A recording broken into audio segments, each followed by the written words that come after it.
할렐루야. 아멘. 반갑습니다. 아멘. 한 주간도 주 안에서 평안하셨습니까? 아멘. 반갑죠? 우리 좌우 옆 사람하고 우리 반갑게 또 인사하겠습니다. 샬롬 주의 사랑으로 사랑합니다. 축복합니다. 인사할게요. 시작. 샬롬 주의 사랑으로 사랑합니다. 축복합니다. 아멘.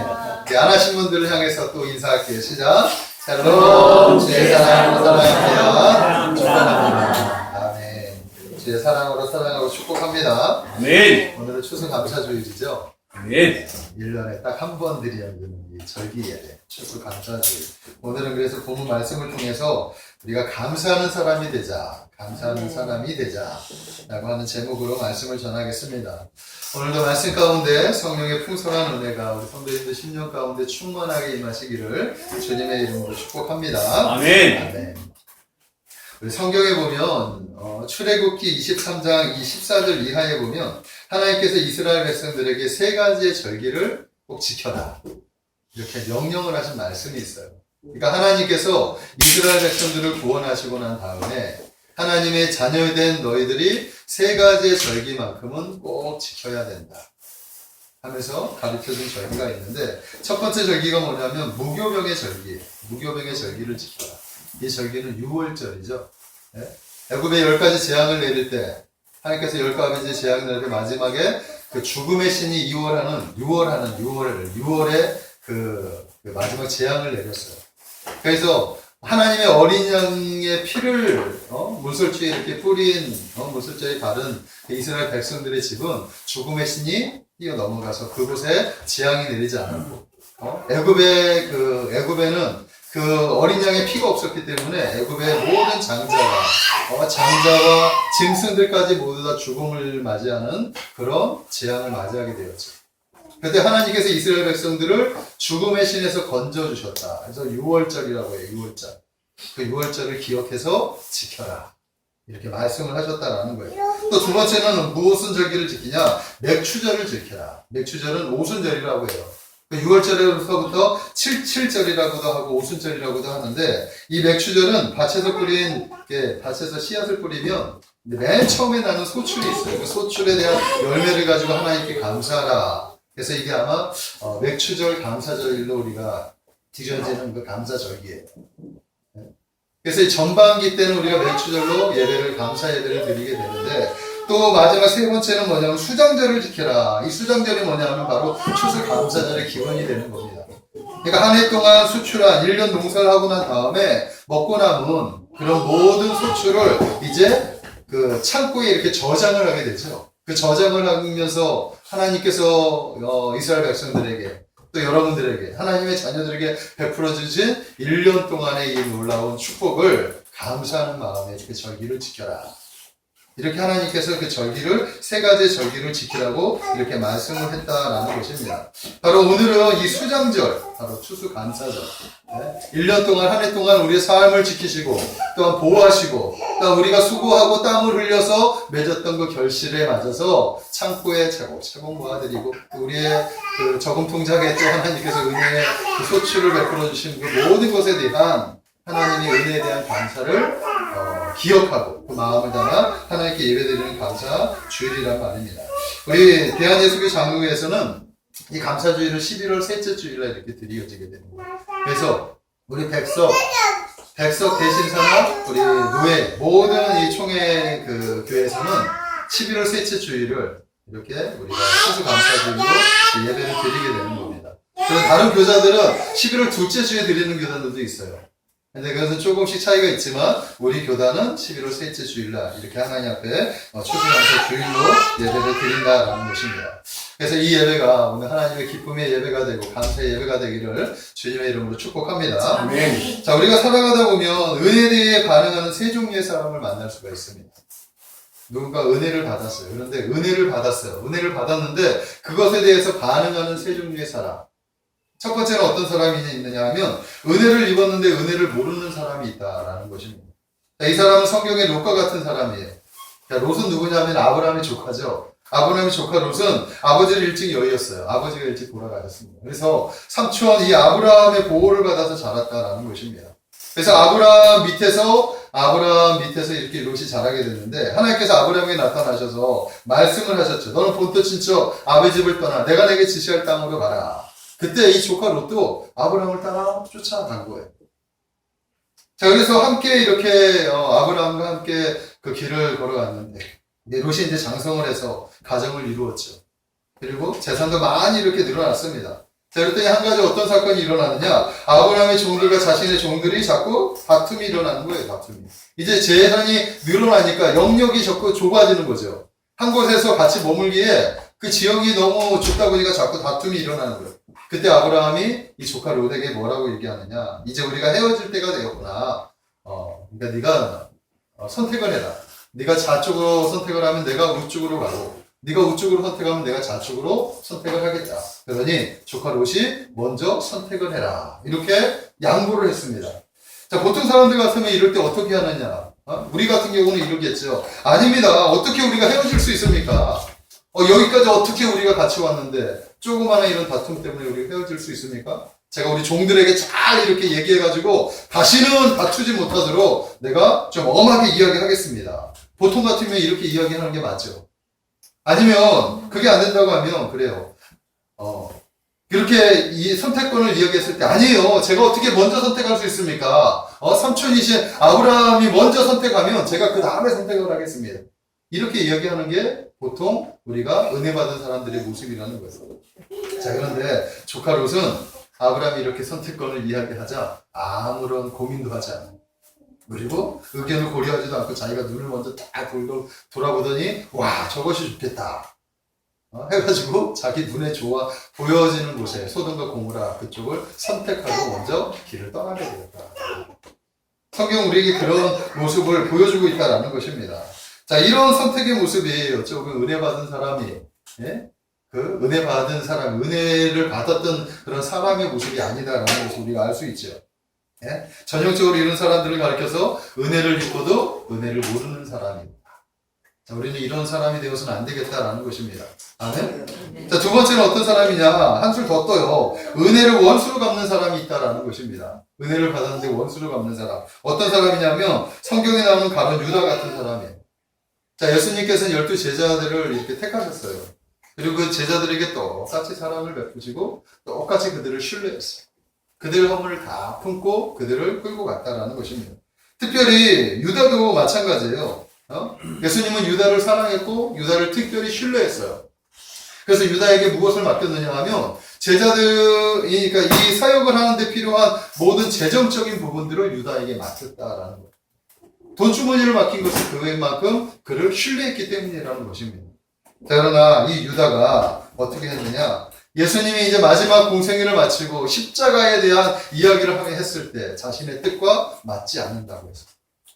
예수님의 그 십자가를 이해하지 못하는 거예요.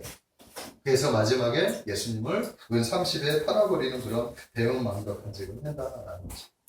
은혜를 원수로 갚은 행위를 바로 유다가 후에 그것이 양심의 가책에 대해서 목숨을 스스로 끊어버리는 어리석은 일을 행하는데 이게 바로 은혜를 원수로 갚는 모습이다라는 것입니다. 자, 우리는 은혜를 모르는 사람이 되어서도 안 되겠지만 은혜를 원수로 갚는 사람은 더더욱 되어서는 안 되겠다라고 생각을 하게 됩니다. 자, 세 번째는 어떤 사람이냐? 은혜를 감사로 보답할 줄 아는 사람. 우리는 이런 사람이 되어야 합니다. 그다음에 성경에 나오는 다윗과 같은 사람이 다윗이 바로 하나님이 베푸신 은혜에 대해서 날마다 하나님께 감사했다라는 거예요. 다윗은 많은 시편을 기록했죠. 그 시편 구절을 다 살펴보면 하나님에 대한 그 은혜, 하나님에 대한 감사, 이거에 대한 구구절절한 말씀들이 너무나 많이 있는 거예요. 시편 9편 1, 2절의 말씀에 보니까 내가 전심으로 여호와께 감사하오며 주의 모든 기이한 일들을 전하리이다. 내가 주를 기뻐하고 즐거워하며 지존하신 주의 이름을 찬송하리라. 날마다 하나님께 찬송하고 감사하는 그런 고백이 얼마나 많은지 몰라요. 시편 18편 1절 나의 힘이 되시는 여호와여 내가 주를 찬양하나이다. 아멘. 여호와는 나의 목자시니 내가 부족함이 없으리로다. 이게 바로 다윗이 하나님 앞에 은혜에 대해서 감사하는 그런 모습이었다라는 것입니다. 진정으로 주님의 은혜를 감사할 줄 아는 사람이 바로 귀한 사람이 되는 거예요. 아멘. 다윗은 바로 그런 사람이었고 마찬가지로 우리도 이런 사람이 되어야 하겠다라는 것입니다. 아멘. 자, 스마트한 성공들이라는 책을 보면 이런 말기가 있어요. 성공한 사람이 행복한 확률보다 행복한 사람이 성공할 확률이 높다. 성공한 사람이 행복할 확률보다 행복한 사람이 성공할 확률이 높다. 여기서 말하는 성공은 세상적인 기준에 대한 성공입니다. 근데 그곳에서 뭐라고 얘기하느냐? 성공한 사람이 행복할 확률보다 행복한 사람이 성공할 확률이 높다. 아멘. 이렇게 이야기를 하고 있습니다. 자, 우리가 잘 아는 젊은이들의 우상 스티브 잡스 알죠? 예? 예전에도 한번 소개했는데 스티브 잡스는 행복한 사람이었을까요? 불행한 사람이었을까요? 세상적으로는 성공을 했습니다. 그죠? 세상적으로는 놀라운 업적을 많이 남기고 놀라운 성공을 이룬 사람이 스티브 잡스예요. 그런데 그 사람이 행복했을까요? 불행했을까요? 네. 예? 어찌 보면 행복할 수도 있었고 또 어떻게 보면 불행할 수도 있겠지만 자기 자신이 생각하기에 자신은 불행한 사람이었다라고 이야기를 했어요. 그렇기 때문에 그 사람의 삶은 불행한 삶이었다라는 것입니다. 스티브 잡스가 병상에서 임종을 앞두고 자신의 각오를 회상하면서 마지막으로 남겼던 메시지가 있습니다. 그 내용을 잠깐 한번 살펴보겠습니다. 그 내용을 들어보면 스티브 잡스가 성공을 했지만 자신의 성공은 기쁨이 아니었구나 라는 것을 고백하는 거예요. 자, 그가 뭐라고 고백하느냐? 나는 사업에서 성공의 최정점에 도달했었습니다. 다른 사람들 눈에는 내 삶이 성공의 전형으로 보일 것입니다. 그러나 나는 이를 떠나서는 기쁨이라고는 거의 느끼지 못했고 결과적으로 이 재물이라는 한 것이 내게는 그저 익숙한 삶의 일부분 뿐이었습니다.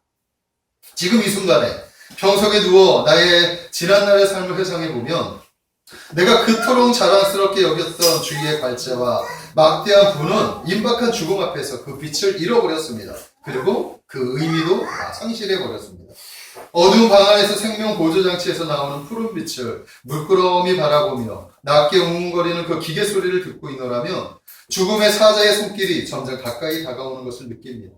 그리고 이제야 깨닫는 것은 평생 배에 굶지 않을 정도의 부만 축적되면 더 이상 돈 버는 일과 상관없는 다른 일에 관심을 가져야 한다라는 것을 비로소 깨닫습니다. 그건 돈 버는 일보다 더 중요한 일이 삶 속에 있었다는 것을 알게 되었다는 것입니다. 그건 인간관계가 될 수도 있고 예술일 수도 있고 어린 시절부터 가졌던 꿈일 수도 있고 쉬지 않고 돈 버는 일에만 몰두하다 보니까 이 모든 것들을 제가 포기하며 살아왔다라는 것입니다. 부에 의해 조성된 환경과는 달리 하나님은 우리가 사랑을 느끼는 그런 감정을 우리 마음속에 넣어주었습니다. 평생에 내가 벌어들인 재산은 내가 가져갈 도리가 없습니다. 내가 가져갈 수 있는 것은 오직 사랑으로 점철된 추억뿐입니다. 이렇게 이야기를 하는 거예요. 어떤 것이 세상에서 가장 비싼 침대일까? 자기가 생각해보니 그것은 병석입니다. 이렇게 이야기를 하는 거예요.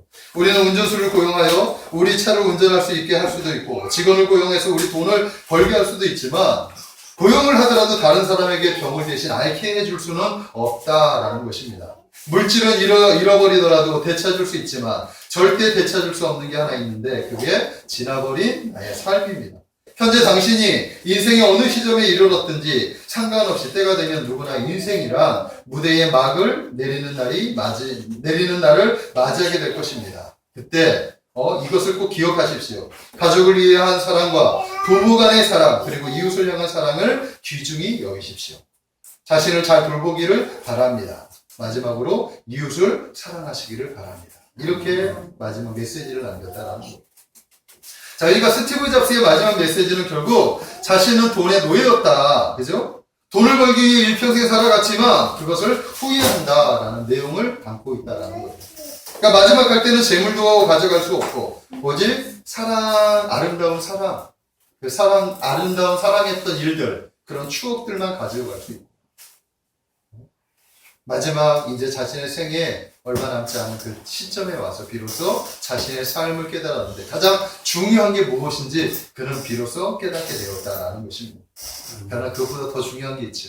바로 예수 그리스도를 믿는 믿음이죠. 아멘. 스티브 잡스는 그것보다 더 중요한 예수 그리스도를 또 알지 못했던 것 같아요. 하지만 인생을 성공했던 그 사람도 행복하지는 않았다라고 스티브 잡스를 통해서 우리는 깨달을 수 있게 된다라는 것입니다. 또한 세계 최대 월마트의 창업자이자 미국 시애틀을 통째로 사고는 남을 돈을 번 사람이 있어요. 샘 헬튼이라고 하는 사람인데 이 사람도 죽기 전에 마지막 한마디를 뭐라고 남겼느냐? 나는 인생을 잘못 살았다. 그 어마어마한 부를 벌은 그 사람도 마지막 한마디를 뭐라고 남겼느냐? 나는 인생을 잘못 살았다. 그 이유가 뭐냐 하면 자기는 돈 버는 일에만 매달려가지고 자신이 진정으로 돌봐야 할 가족을 돌보지 못했고 손자를 돌보지 못했고 자기 손자의 이름까지도 모르는 정도로 돈에만 매달려서 살아갔던 인생이었다라고 자신이 그렇게 고백을 했다라는 것입니다. 자, 오늘 우리의 삶은 어떻습니까? 여러분들의 삶은 어떠냐 하는 겁니다. 후회하지 않을 자신이 있느냐 하는 것입니다. 자, 돈의 노예가 우리는 되어서는 안 됩니다. 우리는 사랑의 노예가 되어야 할 줄 믿습니다. 아멘? 그게 바로 남는 거예요. 그게. 네? 우리가 사랑의 노예가 됐을 때 우리의 삶에 많은 가치를 남게 될 거라고 저는 믿습니다. 아멘. 행복하니까 감사하는 것이 아니라 감사하니까 행복하다라는 그런 말이 있어요. 그러니까 행복해서 감사하는 게 아니라 우리가 감사를 자꾸만 하다 보면 우리의 마음이 행복이 넘친다라는 이야기가 있다라는 거예요. 이 말은 가장 행복한 사람은 가장 많이 소유한 사람이 아니라 자신의 삶 속에 감사들을 계속해서 찾는 거죠. 내가 이것이 감사해, 이것이 감사해, 이것이 감사해. 그런 감사하는 그런 마음들을 계속해서 깨닫게 되면 항상 감사를 말하는 사람이 진정으로 행복한 사람입니다. 아멘. 그 얘기를 하고 있다는 거죠. 사랑하는 성도 여러분, 자, 여러분들은 좋은 환경이 오기만을 기다릴 것이 아니라 오늘 내게 주어진 이 일에 감사하시는 여러분들이 되시기를 주님의 이름으로 축복합니다. 아멘. 많은 사람들이 착각을 해요. 하나님이 나에게 축복해 주시면 내가 감사하겠습니다. 하나님 나에게 이걸 해주시면 내가 이 일을 하겠습니다. 네? 하지만 그것을 준다고 하더라도 그 사람은 그렇게 하지 않아요. 네? 그것이 없더라도 하나님께 감사할 수 있는 사람이 진정한 감사자가 된다는 사실을 믿으시기 바랍니다. 아멘. 자, 그런 의미에서 오늘 이 다윗이 바로 감사의 대구였어요. 그래서 우리는 다윗의 이 감사를 통해서 우리가 감사하는 사람을 배워야 돼요. 그래서 우리도 이 다윗이 감사하는 그 감사의 내용들을 가지고 감사하는 사람이 되어야 할 줄로 믿습니다. 다윗은 늘 하나님께 감사했어요. 늘 하나님께 늘 예배하며 하나님께 늘 찬송했다라는 것입니다. 다윗의 행복은 다윗이 가진 그 재물에서 있었던 것이 아니에요. 다윗이 가졌던 그 권력에서 있었던 것이 아니에요. 다윗의 행복은 어디에서 있었느냐 하면 하나님과 동행하는 삶 속에서. 아멘. 아멘. 자신의 그 삶 속에서 날마다 하나님을 기억하고 하나님을 붙잡고 하나님을 인식하며 살아갔던 그 삶 속에서 다윗이 행복할 수 있었다라는 것입니다. 자, 우리도 바로 그럴 때 진정한 행복을 느끼게 되는 거라고 저는 믿습니다. 아멘. 그래서 우리들도 다윗의 감사를 배워야 할 줄로 믿습니다. 자, 그렇다면 다윗은 무엇을 감사했을까? 그죠? 다윗은 과연 어떤 것들을 감사했을까? 오늘 크게 한 세 가지만 여러분들과 은혜를 나누기를 원합니다. 첫째는 다윗이 감사했던 건 뭐냐 하면 하나님의 은혜에 대해서 감사를 했어요. 아멘? 12절의 말씀을 한번 보겠습니다. 12절의 말씀에 이렇게 얘기하고 있어요. 내게 주신 모든 은혜를 내가 여호와께 무엇으로 보답할까? 내게 주신 모든 은혜를 내가 여호와께 무엇으로 보답할까? 이렇게 얘기하는 거예요. 이 고백은 다윗이 하나님의 은혜를 깨달았어요. 예? 너무나 놀라운 은혜. 목동이었던 그가 어떻게 이렇게 통일국가의 왕이 될 수 있었느냐. 이 모든 것이 하나님의 은혜다. 아멘. 아멘? 다윗은 하나님의 은혜를 깨달으면서 내가 하나님의 은혜 앞에 또한 은혜를 받을 때마다 하나님께 서원했던 일들이 무엇이었는지 내가 그것을 기억하고 그것을 갚겠습니다. 이렇게 고백하는 내용이 바로 오늘 내용입니다. 자, 우리가 은혜를 받았죠. 네? 우리가 은혜를 하나님께 은혜를 받았어요. 근데 은혜 받은 사람들이 하나님의 은혜를 잊어버리면 안 됩니다. 믿으십니까? 우리는 하나님께 은혜를 받은 사람들이에요. 예수 그리스도의 십자가의 공로로 우리는 구원함을 얻었고 영원한 하나님의 나라를 선물로 받았다라는 것입니다. 영생을 선물로 받았어요. 믿으십니까?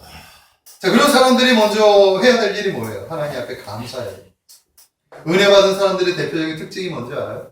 우리 인간 관계 속에서도 누군가 어려움을 당했을 때 그 어려움을 도와주는 사람 있잖아요. 그러면 그 도와준 사람의 마음에 품어요.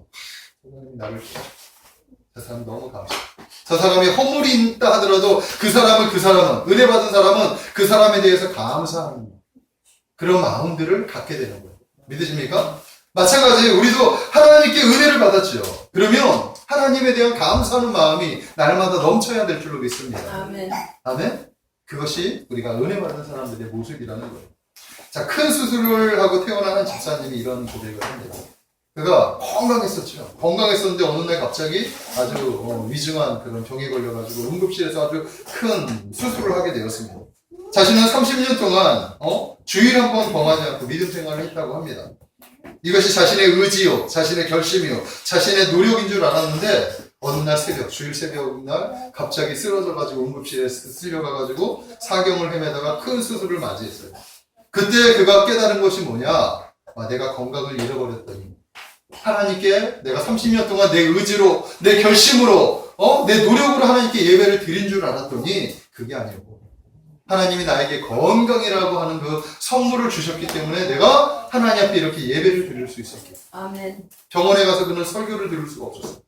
병상에 누워서 그는 하나님께 예배할 수가 없었다라는 거예요. 그때 그가 간절하게 찾는 건 나에게 건강을 주신 하나님께 감사해. 그가 회복해서 그 건강에 대해서 하나님께 더욱더 감사하면서 하나님께 더욱더 크게 예배로 영광을 돌리는 삶을 살아가게 되었다라는 것입니다. 자, 사랑하는 성도 여러분, 지금 우리가 사는 것은 다른 사람들보다 건강해서가 아니죠.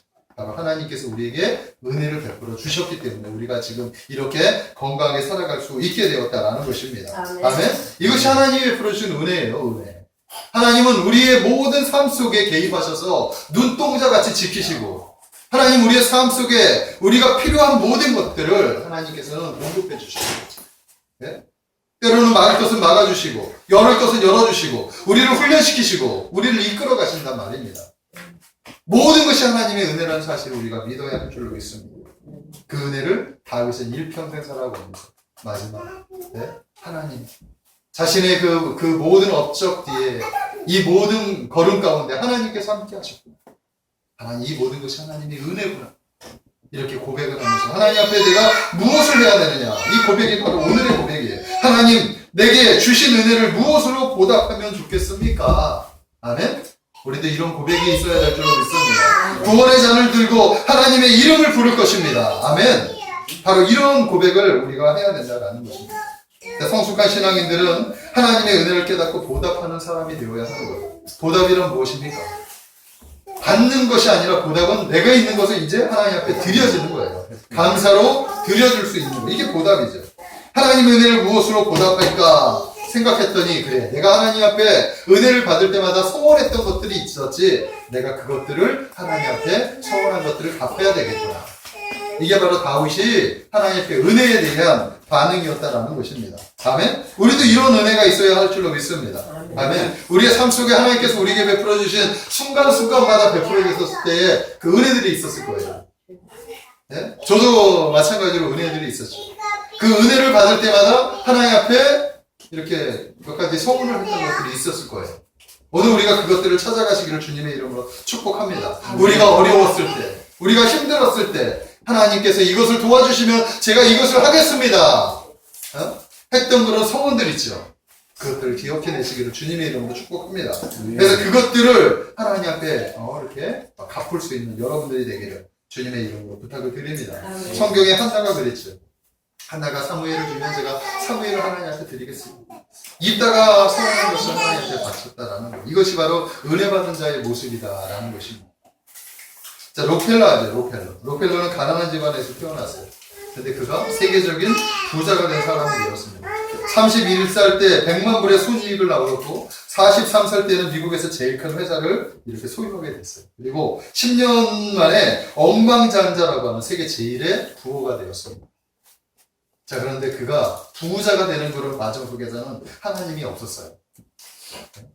가난했을 때는 하나님께 소원했던 것들이 있었는데 그가 하나님께서 놀랍도록 축복해 주셨을 때는 이 돈만 바라보다가 달려가니까 하나님이 없었어요.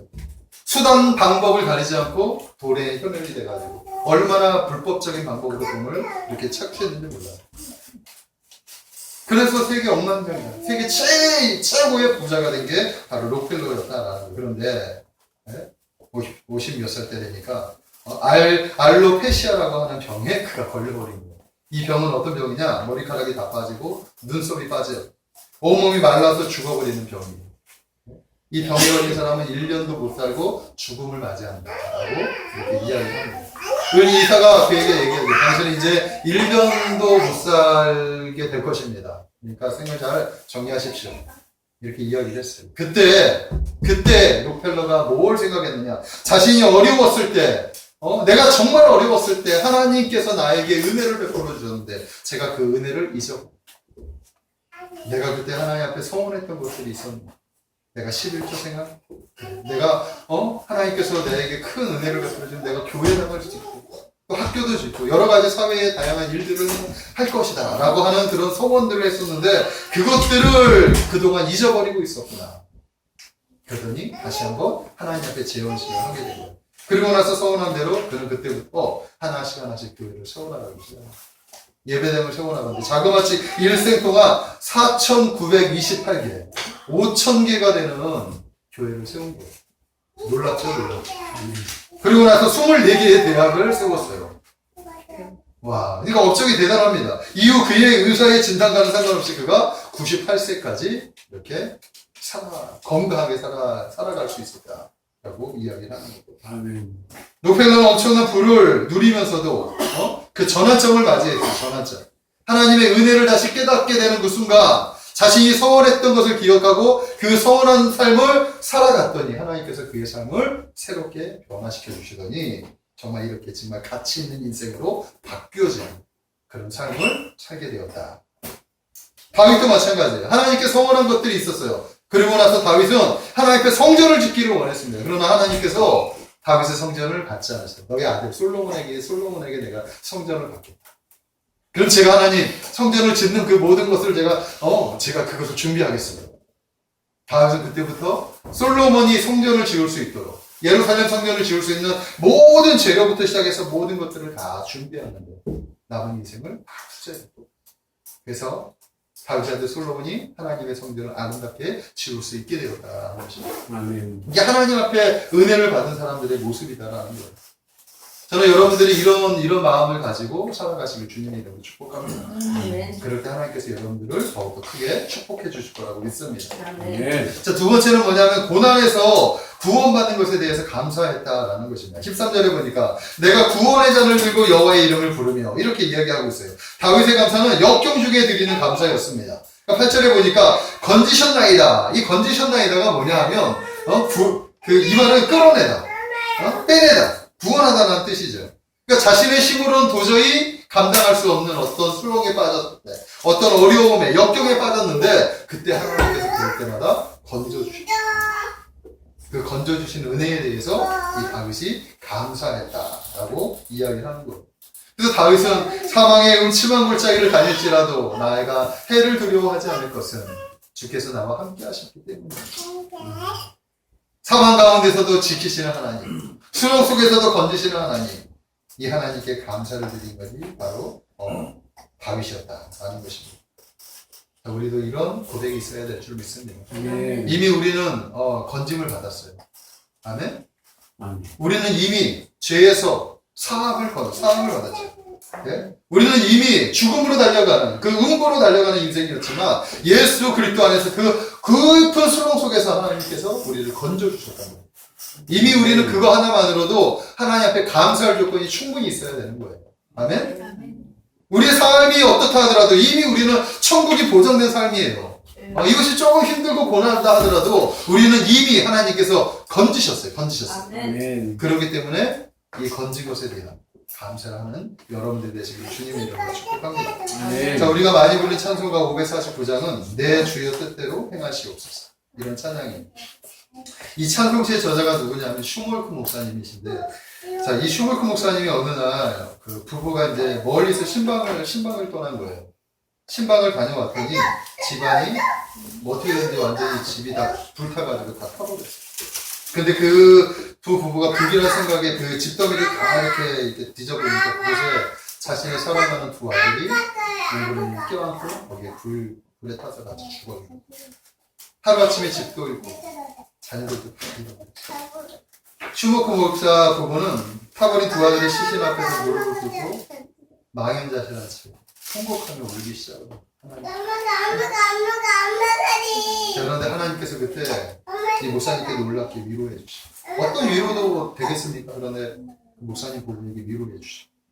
그때 위로해 주시는 그 마음을 가지고 이 목사님 부부가 그 찬송시를 친 것이 바로 이 찬양이에요. 내 주여 뜻대로 행하시옵소서. 내 주여 뜻대로 행하시옵소서. 온 몸과 영혼을 다 주께 드리니 이 세상 고락한 주 인도하시고 날 주관하셔서 뜻대로 하소서. 이 찬양이 바로 그럴 때 지어진 찬양이다. 도저히 이해할 수 없는 상황 속에서 원망할 수밖에 없는 그런 환경임에도 불구하고 주님을 생각하면서 인생의 모든 일들을 하나님께 맡긴다라고 하는 고백이 그 안에 담겨져 있는 거예요. 자, 이 안에는 저 영원한 천국에 대한 확신이 있기 때문에 가능한 고백이 된다라는 것입니다. 아멘. 우리도 이 천국에 대한 확신을 가지시기를 주님의 이름으로 축복합니다. 성경에서는 구원에 대해서 세 가지를 얘기하는데 첫 번째는 우리의 영혼에 대한 구원이에요. 네? 하나님께서 예수 그리스도를 통해서 우리의 영혼을 구원해 주셨습니다. 두 번째는 우리의 정신적인 구원이에요. 근심 같은 거, 우리가 갖고 있는 여러 가지 염려, 근심, 우수사례 이런 모든 정신적인 스트레스 이 상황 속에서도 주님께서 자유함을 주시는 구원이 있습니다. 또 세 번째는 육신적인 구원이 있어요. 질병에서 고침을 받고 또 실패해서 회복시키는 하나님의 삶을 회복시켜 주시는 구원. 아멘. 아멘. 그래서 하나님께서 우리를 구원해 주셨다라고 하는 이 구원은 이 세 가지가 모두 포함되는 전인적인 구원이다라는 사실을 믿으시기 바랍니다. 아멘. 우리의 영혼뿐만 아니라 우리의 정신과 우리의 육신과 우리의 삶의 현장까지 모두 다 구원해 주시는 분이 전능하신 하나님이시라는 사실을 믿으시기 바랍니다. 아멘. 그 하나님께 감사하는 여러분들 되시기를 주님의 이름으로 축복합니다. 자, 마지막 세 번째는 죽음 앞에서 감사했다라는 거예요. 15절에 보니까 그의 경건한 자들의 죽음은 여호와께서 보시기에 귀중한 것입니다. 경건한 자들의 죽음은 여호와께서 보시기에 귀중한 것이로다. 이렇게 얘기했어요. 믿음 안에 사는 자는 죽음 앞에서도 감사할 수 있어야 합니다. 아멘? 다윗은 죽음 앞에서 내가 주께 감사제를 드리고 여호와의 이름을 부르리라. 이렇게 말씀을 했다라는 것입니다. 자, 누구나 죽음 앞에서는 약해질 수밖에 없죠. 네? 죽음이 끝이라고 생각하기 때문에 약해질 수밖에 없습니다. 죽음은 우리 인생에서 가장 무서운 거예요. 그죠? 죽음 앞에 강한 자는 아무도 없습니다. 죽음이 다가올 때 사람들은 설레이거나 감사하는 사람이 없어요. 죽음이 다가오면 불안하고 그 죽음의 공포 속에 떨 수밖에 없다라는 것입니다. 자, 그러나 우리 믿음의 사람들은 다르죠. 죽음 앞에서도 우리는 감사할 수 있습니다. 아멘? 아멘. 왜냐하면 이제 우리는 영원한 안식처인 우리의 자신의 본향으로 돌아갈 수 있기 때문이에요. 그곳이 어디입니까? 하나님이 계신 곳. 하나님의 나라. 그곳을 가리켜 우리는 천국이라고 하는 거예요. 아멘. 우리 예수 믿는 사람들에게는 바로 이런 것들이 이미 예비되어져 있기 때문에 죽음 앞에서도 두려워할 필요가 없다라는 것을 믿으시기 바랍니다. 사도 바울이 그랬어요. 사도 바울이 디모데후서 4장 7절 8절에 보니까 이렇게 얘기합니다. 나는 선한 싸움을 싸우고 나의 달려갈 길을 마치고 믿음을 지켰으니 이제 후로는 나를 위하여 의의 면류관이 예비되었으므로 주 곧 의로우신 재판장이 그날에 내게 주실 것이며 내게만 아니라 주의 나타나심을 사모하는 모든 자에게도다. 사도 바울이 인생의 마지막까지 자신의 사명을 끝까지 감당하고 이제 부름의 시간이 얼마 남지 않았을 때 그가 고백한 말씀이라는 거예요. 이제 나에게 의의 면류관이 있으니 내가 죽음 앞에서도 당당하리라. 아멘? 이것이 우리의 모습이 되어야 하는 거예요. 모세도 마찬가지였습니다. 신명기 34장 7절에 보니까 모세가 120세에 죽었는데 네 가지의 특징이 나와요. 모세 같은 하나님의 사람이 어떤 특징을 가지고 있느냐? 그가 죽을 때에 눈이 흐려지지 않았다. 그가 죽을 때 기력이 쇠하지 않았다. 그와 같은 선지자가 다시 태어나지 않았고 하나님을 직접 대면한 자가 없었다라고 고백을 하는 거예요. 하나님께서 하나님의 사람의 죽음을 아주 귀하게 여기십니다. 아멘. 이 땅의 수고와 슬픔, 이 모든 것을 다 감당하고 이제 자신의 품으로 돌아오는 그 사람을 하나님은 천군 천사를 동원해서 하지 않습니다. 그래서 우리는 죽음 앞에 두려움을 갖지 마시고 죽음도 감사할 수 있는 여러분들이 되시기를 주님의 이름으로 축복합니다. 다윗은 15절에 경건한 자들의 죽음은 여호와께서 보시기에 귀중한 것이다 라고 말씀을 했다라는 거예요. 믿음의 사람은 죽음까지도 은혜요 축복이라는 사실을 우리가 꼭 믿으시기를 주님의 이름으로 축복합니다. 아멘. 자, 마지막으로 그렇다면 이제 우리는 무엇으로 주님께 감사할 수 있느냐? 이제 주님께 감사하라, 감사하라, 감사하라. 무엇으로 감사하느냐? 성경에 보면 세 가지로 이야기를 하는데, 첫 번째는 자신의 영혼으로 하나님께 감사해야 된다. 아멘? 우리의 영혼으로 주님께 감사하라는 거예요. 시편 103편 1절에 보니까 내 영혼아, 내 영혼아, 하나님을 송축하며 하나님의 은혜를 잊지 말라. 아멘. 우리의 영혼으로 하나님께 감사할 수 있습니다. 아멘? 네. 우리는 영혼이, 영. 우리는 하나님의 영을 받은, 하나님의 감동을 받은 사람들이. 우리 안에 성령 있죠? 우리가 가지고 있는 이 영을 가지고 하나님께 감사할 수 있다. 믿으십니까? 아멘.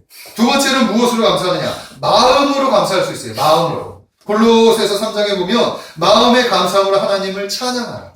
아멘? 영으로, 마음으로. 마지막 세 번째는 우리가 가진 소유로 감사하라. 이렇게 얘기하고 있습니다. 출애굽기 23장 15절에 보니까 너는 빈손으로 내 앞에 나오지 마라. 네가 수고한 것을 가지고 하나님께 감사하라. 이렇게 말씀하고 있다라는 거예요. 우리가 하나님께 감사하다 할 때 이 감사는 이 세 가지가 동반되어야 하는 거예요. 우리의 영과 우리의 마음, 우리의 진심과 그리고 우리가 가진 것들을 가지고 하나님 앞에 감사를 드려야 돼요. 아멘? 그럴 때 우리가 그래서 특별히 오늘 추수감사주일 날은 특별 추수감사 헌금을 이렇게 준비해서 드리죠. 이게 바로 마음을 우리가 정성을 다하는 거예요. 믿으십니까? 아멘. 이럴 때 우리 하나님께서 우리의 감사를 받으십니다. 말씀을 정리하겠습니다. 오늘은 추수감사주일이죠. 하나님께서 우리의 삶을 축복하셨어요. 그래서 1년 동안 크고 작은 여러 가지 어려운 일들도 많이 있었지만 그 어려운 일들을 잘 극복하게 하시고 또 하나님께서 지켜주셨죠. 보호해주시고 또 축복해주시고 우리가 또 수고했던 일들 계획했던 만큼의 결실을 맺지는 못했겠지만 또 하나님께서 그래도 넉넉하게 축복해 주셨다는 사실을 믿으시기 바랍니다. 아멘? 그리고 지금 우리가 결실을 못했어도 그것이 씨앗이 되어서 또 그것이 차후에 1년이 2년 그 다음 후에 그것이 30배, 60배, 100배로 돌아오게 하시는 것이 우리 하나님의 방법이에요. 아멘. 그러므로 하나님은 날마다 우리에게 축복해 주신다는 사실을 믿으시기 바랍니다. 이 은혜를 우리가 기억하는 사람이 되어요. 그래서 그 은혜에 감사하는 여러분들이 되시기를 주님의 이름으로 축복합니다. 아멘. 아멘. 오늘 다윗을 통해서 우리가 감사를 배웠습니다. 다윗이 세 가지를 감사했는데 은혜에 대해 감사했어요. 또한 자신을 구원해 준 것에 대한 감사. 죽음 앞에서도 감사할 수 있었고 이게 진정으로 자신의 모든 삶을 감사하는 삶의 모습이었다라는 것이네요. 우리가 바로 이런 마음의 다짐을 가지고 하나님께 감사하는 여러분들이 되시기를 주님의 이름으로 축복합니다. 하나님도 우리의 삶을 축복해 주셨어요. 우리의 삶에 눈동자같이 지켜주시고 하나님께서 우리를 이끌어 가신다는 사실을 믿으십시오. 감사하는 방법 세 가지를 말씀드렸죠. 영으로, 마음으로, 우리의 물질로. 그럴 때 하나님께 감사할 수 있게 된다는 사실을 믿으시기 바랍니다. 자, 우리는 특별한 절기에만 하나님께 감사하는 성도들이 되어서는 안 돼요. 네, 추수감사절. 특별한 절기에는 더 크게 하나님께 감사드리고 그리고 매 순간순간마다 우리가 하나님께 감사하는 마음을 가지고 주님께 예배하는 여러분들 되시기를 주님의 이름으로 축복합니다. 아멘. 그럴 때 하나님께서 여러분의 삶을 축복해 주실 거예요. 여러분의 삶을 인도해 주실 거라고 저는 믿습니다. 아멘. 기도하겠습니다. 거룩하신 하나님 감사합니다. 다윗은 하나님에 대한 은혜에 하나님이 구원해